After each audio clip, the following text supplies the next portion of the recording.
मार्मिक कहानी पति पत्नी के झगड़े। हर शादीशुदा जोड़े को पति पत्नी के झगड़े की ये कहानी एक बार जरूर पढ़नी चाहिए। इस मार्मिक कहानी को पढ़कर हो सकता है आप अपने जीवन साथी की कीमत समझ जाओ और आपके बीच होने वाले झगड़े कम या खत्म हो जाए। प्रज्ञा, समर्थ, यह वीडियो देखो कितना कॉमेडी है।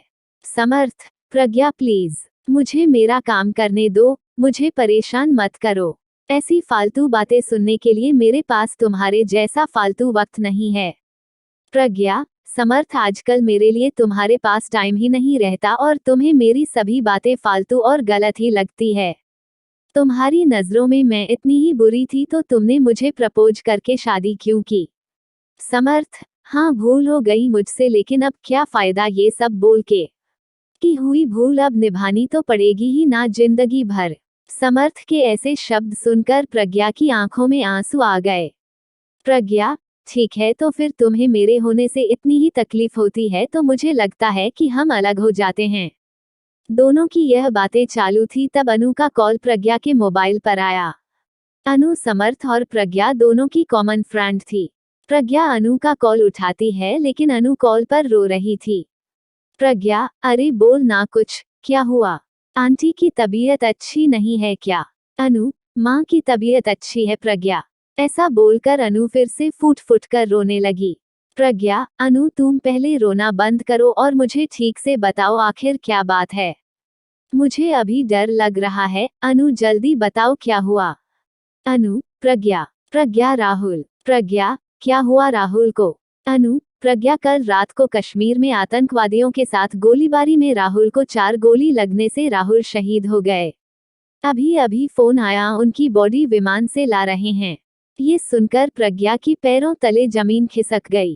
प्रज्ञा, अनु हम दोनों अभी आते हैं तुम्हारे पास, तू संभाल खुद को और आंटी को भी। हम पहुंचते हैं जल्द से जल्द उधर। ऐसा बोलकर प्रज्ञा फोन रख देती है और समर्थ को राहुल और आतंकवादियों में हुई फायरिंग और राहुल के शहीद होने की बात बताती हैं। समर्थ भी उसकी बातें सुनकर सुन्न हो गया, लेकिन तुरंत वह दोनों अनु के घर जाने के लिए रवाना हुए।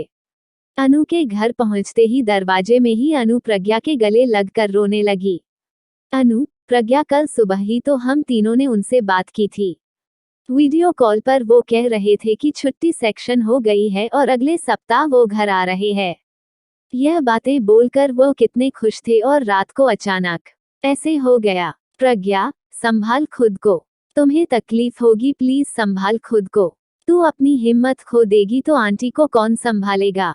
अनु, अब मैं क्या करूं खुद को संभाल कर? मेरे जीने की वजह ही मुझसे दूर चली गई। अब किसके लिए जीऊं मैं? बस 6 महीने ही हुए हैं हमारी शादी को और शादी होते ही 15 दिन में वह ड्यूटी पर निकल गए। एक दूसरे को समझने के लिए भी वक्त नहीं मिला प्रज्ञा। इतने सपने देखे थे हम दोनों ने, हमारे बच्चे के, नए घर के, एक दूसरे के लिए बहुत सारी बातों के सपने देखे थे। अब सारे सपने अधूरे रह गए। हमें वक्त नहीं मिला प्रज्ञा, वक्त ही नहीं मिला। थोड़ी देर में राहुल की बॉडी तिरंगे में लपेटकर घर पर आई। शासकीय इंतजाम में राहुल का अंतिम संस्कार हुआ। सभी विधि खत्म होने पर समर्थ और प्रज्ञा अपने घर वापस देर रात तक पहुंचे। प्रज्ञा, समर्थ, तुम खाना खाने वाले हो क्या? मुझे तो भूख नहीं है। समर्थ, नहीं, चाय बनाओ, बहुत सिर दर्द हो रहा है, कुछ समझ में नहीं आ रहा। प्रज्ञा दोनों के लिए चाय बनाकर ले आती है। चाय पीने के लिए दोनों शांति से सोफे पर बैठते हैं। समर्थ, सॉरी प्रज्ञा, मैं सुबह तुम पर बहुत चिल्लाया। अरे क्या करें, वर्क फ्रॉम होम होकर भी इतना प्रेशर होता है और इस वजह से मैं इतना चिड़चिड़ा हो जाता हूँ कि उसका गुस्सा तुम पर निकलता है। आई एम सो सॉरी प्रज्ञा।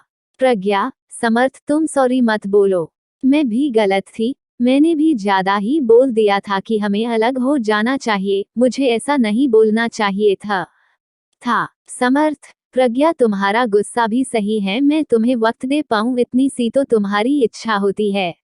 प्रज्ञा, हाँ, लेकिन मैंने भी तुम्हें समझना चाहिए था। समर्थ, तुम्हारे काम का प्रेशर ना समझते हुए मैं अपना ही गुस्सा तुम पर निकाल रही थी। समर्थ, इट्स ओके प्रज्ञा, हम दोनों ही अपनी अपनी जगह सही थे, बस हम दोनों एक दूसरे को समझ नहीं पाए। प्रज्ञा, समर्थ, अनु के वह शब्द अभी भी मेरे कानों में गूंज रहे हैं। हमें वक्त ही नहीं मिला प्रज्ञा।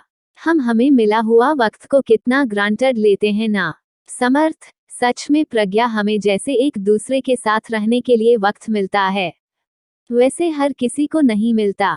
वह टाइम मिले इसके लिए बहुत लोग कितने प्रयास करते हैं, लेकिन कोई परिवार की जिम्मेदारी में तो कोई देश के प्रति जिम्मेदारी को निभाने में व्यस्त रहता है। और हम इस मिले हुए वक्त में क्या करते हैं, एक दूसरे की गलती निकालने की कोशिश करते रहते हैं। प्रज्ञा, सच में समर्थ, अनु और राहुल की जिंदगी देखकर समझ में आता है कि हम कितने सुखी और खुश हैं, लेकिन हमें उसकी कीमत ही नहीं पता।